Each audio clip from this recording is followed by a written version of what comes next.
আসসালামু আলাইকুম রহমতুল্লাহি আবরকাতু। নমস্কার, আদাব। আমি রফিক শেখ, ওয়েস্ট বেঙ্গল ইন্ডিয়া থেকে বলছি, part of victory with us. সর্বপ্রথমে জানাই আমাদের সিও এস মুফারি স্যারকে অসংখ্য অসংখ্য ধন্যবাদ।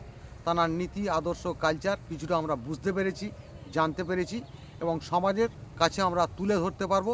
সেই নীতি আদর্শ কিছুটা হলেও আমরা বুঝতে পেরেছি। তাই এস মুফারের কট অফ কন্ডাক্ট আমাদেরকে মেনে চলতে হবে। অ্যাসের ডেট ছাড়া কোনো ফাউন্ডারদের বলো আর কোনো এলসিদের বলো, যত আমরা মানবো শুনবো, কিন্তু অ্যাস ছাড়া ডেট আমরা কারুর কথা মানবো না। সেটা 2-4 লাইন কবিতা আমি ছন্দের মাধ্যমে আপনাদের সামনে তুলে ধরছি।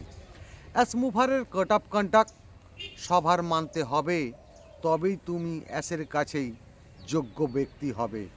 নিজের মতো বানিয়ে যারাই বলবে কিছুই ভাষা, এদের থেকেই সজাগ থাকোই অ্যাস মুভারের কথা। ডেট টাইম দেয়নি কিন্তু অ্যাস মুফার এই সিও, ডেট দিয়েই কথা বলছে পাগলপন্থী হিরো। অ্যাসের আগেই ভাষা শিখেছে কিছু ফাউন্ডার, জানবে এরাই হলেন দেশের শত্রু, সারা বিশ্বেই বুঝবে।